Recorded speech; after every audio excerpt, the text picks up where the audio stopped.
I can't hear you. Check I don't. presenter's laptop. Sound check presenter's laptop. Clerk's laptop. Sound check clerk's laptop. Clerk's laptop. Sound check. Presenter's laptop.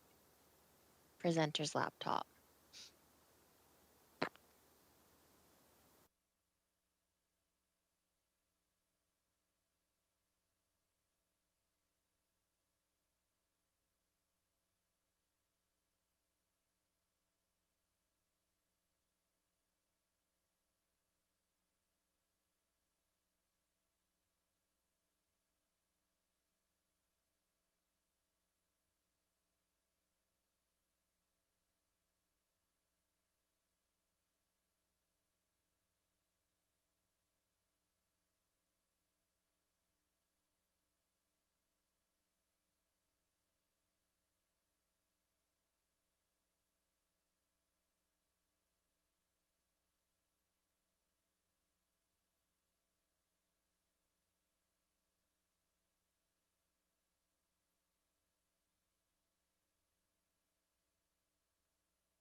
Presenter's laptop. Sound check presenter's laptop. Presenter's laptop. Sound check.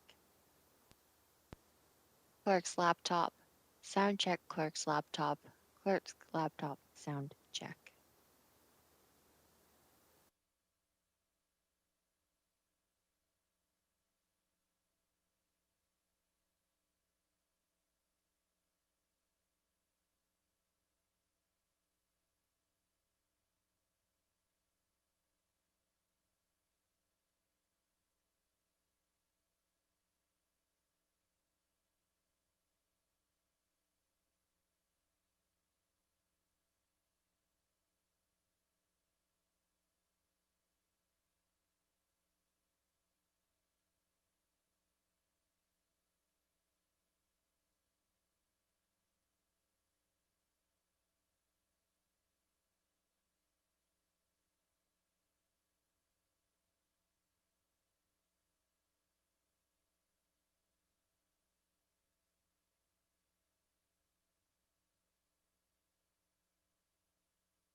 And seconded by Councillor Pearson, that we take a recess until we were able to physically move this meeting cyberly as well into from room 264 to the council chambers. We had some serious issues. Failure. Technical failure. So now I think we're good to go. Councillor Ferguson had just finished asking his questions before we had that shutdown, and I'm now going to Councillor Wilson, then it's Councillor Nan, and then Councillor Farr. Go ahead, Councillor Wilson, you're on the floor, please. Thank you, Chair. Thank you, Mr. Hunter, for the overview.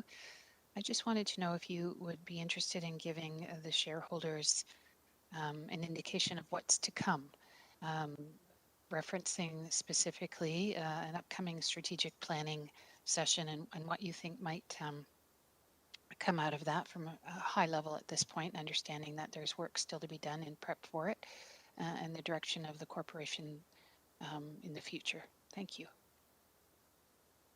Through the chair to the councillor. So we are embarking on our strategic plan. It was to be complete by 2021, but there was just so many things that we had been dealing with the pandemic and other aspects of the operation.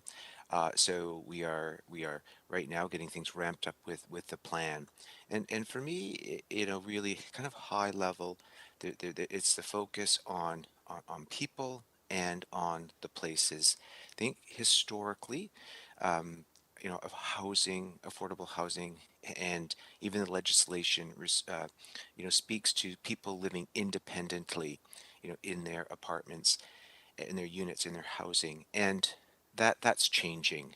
And I think from a strategic perspective, we need to be more attentive to how we best address as housing. And I think as well in terms of the people component, you know, and the supports. I mentioned it in my presentation about deep affordability. It requires support, and we have to begin working more with other partners within the system, whether it's you know, hospitals, other supportive housing providers, community partners, you know, departments within the city, and homelessness.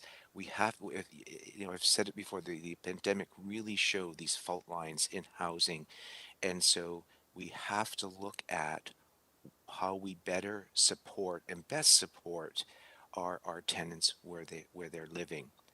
And then I think from a then from the place perspective, from our building, we know just the for us, we've already, I think, started around the focus as it has been kind of amplified by CMHC, the importance of accessibility, the importance of you know, high performance buildings, living environments, affordability. And so we have to look at the type of building, who we're building for, and where we are building it. You know, so I think a lot of even our new development has been, I'll use the term opportunistic from the perspective that there's a vacant lot, boom, we build. I think strategically we have to look at more, where's the need in the city? You know, from, is it distributed in a way that meets the needs of our population? And you know, based on other, you know, kind of planning assumptions around kind of mixed income, we said deep affordability, those other assumptions and principles in planning, we wanted to really define those clearly through our strategic plan. So yes, it's maintaining and working on our infrastructure and opportunities, but it's also about supporting our tenants as best we can. Thank you, Councillor.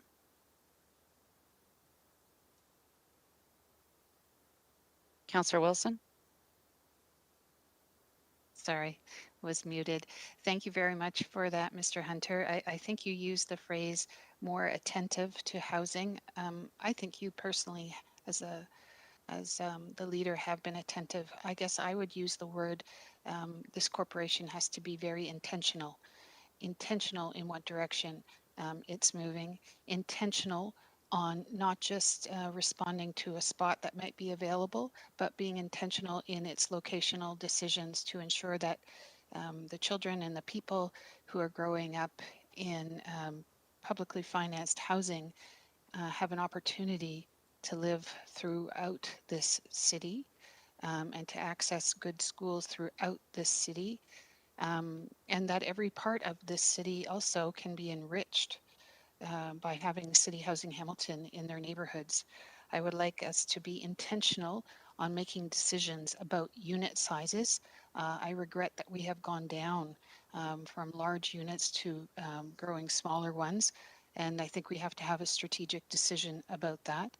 And I would like us to be intentional, as you remarked, in our partnerships, and for what purpose and what role does City Housing Hamilton play in that regard. So I'm confident that you will get us there. Thank you for your leadership, and thank you to my fellow board members. I think it's going to be a very intentional, a strategic future that we will be held accountable for. So thank you. Thank you. And I got Councillor Nan. You have the floor, please. Thank you. Through you, also a big thank you to CEO Hunter for the presentation and overview, and also just a shout out to CFO D'Souza, who I get to work with on a regular basis, serving as the treasurer for CHH, and also to all of the staff team throughout this past year, running a social housing corporation and tending to the tenants and tending to an ever-changing landscape with this pandemic has been an incredible feat that many of our staff have risen to the occasion to. And so I just wanted to acknowledge, especially given some of the feedback that I get as a ward councillor at this table for today, in terms of the care and attention that many people have experienced from CHH staff. That said, as you mentioned, CEO Hunter, some fault lines that we will continue addressing as a board in terms of that strategic conversation and what the future looks like in terms of what the pandemic has unveiled, is the need for social housing providers to address, and how operations may need to shift. So I'm really looking forward to that conversation as we move forward as a board. If I could, through you, just a quick question, CEO Hunter, if you wouldn't mind speaking a little bit more to the number of vacant units in our portfolio and what's been done over the last year. You did speak to it at a high level, but I know it's of keen interest in the public, and what's been done over the last year to fill as many of those as possible, why some of them remain empty at a high level, and then how we intend to fill them moving forward. Thank you. Mr. So, Hunter? yes, through the chair to the councillor. So I guess there's several kind of components to this question, but in 2020, and I guess as we move into 2021, we have there's really two groups of as I'll group them as units which are vacant. We have vacancies as a result of our development projects or some of our capital projects that are taking place. So an example of that vacant units would be for 500 McNabb, right? The building was emptied out and now it is being filled. Jamesville, right? Roxborough speak to those vacancies. And then we have those vacancies where at 2030 Congress, where we had a asbestos abatement project. 20 units had to be left available so that we can essentially hotel tenants while we fix their units, and we did that floor by floor. So that accounts for vacant units. And then there are those units where we don't have the dollars to repair them, significant dollars, and that number has been lower. It's probably around 30 units that are in that state. And then there's the regular kind of turnover of our units and the poverty reduction fund, and maintenance services have helped us to turn over those units. Where in 2020 we were actually beginning we were in the middle of the year we were getting lowered around yeah, that's right, getting below 4%. And then, we just, with the staffing and the challenges around those vacancies, it was hard to fill. We even brought on some temporary additional staff into vacancy to try and close that gap. And so, there's roughly, I think, around 200 of those units that we need to that are there that we can fill. And so that's working with our staff now. And do we need to more temporary staff, even with what's happening with November 1st and the challenges around verification that impacts staffing. And so we have our eye on that and continuing to move the vacancies down, but that at a high level, that's where we are affected with vacancy, and want to continue to bring down that wait list. Thank you so Counselor? much. That's it. Thank you. Okay, thank you. I now am going to Councillor Farr. We have no other speakers. Councillor Farr for a comment, you said, and then we will move to receive the presentation. Yeah, Go and ahead. thanks. Your 3 minutes starts now. 3. And thanks to my fellow board members with the great comments and questions prior to me. Councillor Nan and Councillor Wilson are among some terrific contributors when we meet monthly for sure. Both council representatives and of course members of the public. I know I speak for all of council. We're all quite proud, I'm sure. Over 7,000 units. We're the big guys in town, and you're also dealing with more than just one person per unit, as you saw in the presentation. Mostly families. We have seniors, lots of seniors too, and we have almost 200 staff. And I have to, as now the official president, effective the other day, taking over for Councillor Collins, also thank them because they are certainly dedicated to our board vision, which aligns with the city, as Tom noted. We also have a slogan with the board, Madam Chair, and it's more than a place to live. And this week alone, I was just saying to Tom, our CEO, that we had a really good week in getting the word out on that with more than a few opportunities, including today, to publicize our successes and our future projects. Fixing up those thousands of units being one, building more units, of course, is another. But I'm glad Tom hit on and highlighted that we're doing that in a lot of ways, in innovative ways. Like our private-public partnerships. Jamesville is a great example, Roxborough as well. And we're innovative too with our community partnerships. You saw the one slide, over 100 community partners and growing, and a focus to continue to, work closely with them, because a lot of them know better than us when it comes to servicing our residents. But I'm particularly, as a Ward 2 councillor, excited. Over many years and a few terms of council, we're kind of seeing now another reason to celebrate hyper locally. There's 4 projects which accounts for 100 and some odd change new units that are imminent. The one we just talked about the other day, modular, Hamilton's first modular apartment building for seniors at King William and Wellington. But obviously there's other examples, and with them are, our focus on the environment, our focus on energy efficiencies now. One of the things that I don't know why, but it's the one thing that I've watched more closely probably than anything else, is my attempt many, many years ago to get a package deal for all our residents on what is actually very important stuff: Wi-Fi, television, and internet.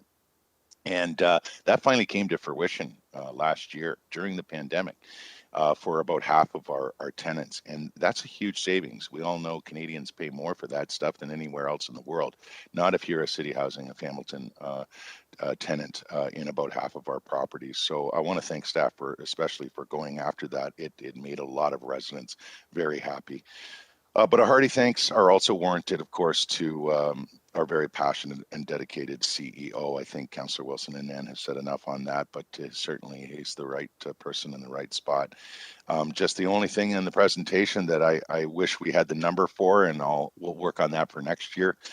Tom, the development and revitalization slide, that table lists the sure things as far as our projects go. And as I said, I think you had about 10 there, 4 are in Ward 2, and they're imminent, and I'm very excited about it. But we're not including the extra units resulting from our partnerships or even resulting from our own performance when you're talking about Bay and Cannon. So maybe for future we can highlight that, because it's certainly something that we strive to accomplish more and more, because we're all in this together. So thanks very much for the time. Thank you, Tom, for a great presentation. I know there's more to come this meeting, but with the technical difficulties, Deputy Mayor Brenda is already far behind. Thank you very much. And I don't see any other speakers. No one's waving frantically. So I'd just like to receive the presentation first, and then we will move on to the financial statements and management letter. So it's moved by Councillor Farr, seconded by Councillor Nan, that we receive the presentation. Any opposed? And just to remind everyone, we're having technical issues still, even in the chamber after we've moved from 264. And the e-scribe's not performing properly for the clerk. So any opposed? And I'm not seeing any, so it is unanimous. Unanimous. So now we're on to this. Thank you so much, Tom, and thank you so much for your patience. You have been a very good sport this morning. I really appreciate it. So we're on to item 10, item 10.1. My apologies. The annual report is now on the table, and it's been moved by Councillor Wilson, second by Councillor Vanderbeek. Any questions? This is the report of the presentation that Tom just did. Seeing none, no one's in the chat. Any opposed to approving the report? Receiving, my apologies. Receiving the report. Nope, and it's unanimous again. Now we're on to discussion items 10.1, financial statements and management letter. Councillor Ferguson's going to take his question offline. He had to leave. Are there any questions for the financial report and management letter? First, we'll put it on the table, and we have Councillor Clark and Councillor Danko starting at the top of the list again. Are there any questions or comments for the financial report? Gonna wait a bit because I know everybody else is having the same problems we're having. Nope, seeing none. So it's been moved and seconded. Oh, correct. So we're doing the financial statements first. I'm getting some direction here. No votes for the financial statements at this time. The next item, 11.1. We will not vote now, but we'll vote to receive this item with the rest of the resolutions. My apologies. Item 11.1, shareholder resolution. Again, I'm going back to Councillor Clark and seconded by Councillor Danko. So we're going to vote first on item 5. This is the shareholder approval. This is the CMHC loans and associated security of the shareholder resolution. Is there any comments about item 5? Any opposed to approving item 5? Okay, thank you. So now we are on to, that's unanimous. Then we need an electronic vote to approve item 5 of the shareholders. I already did that. Okay, thank you.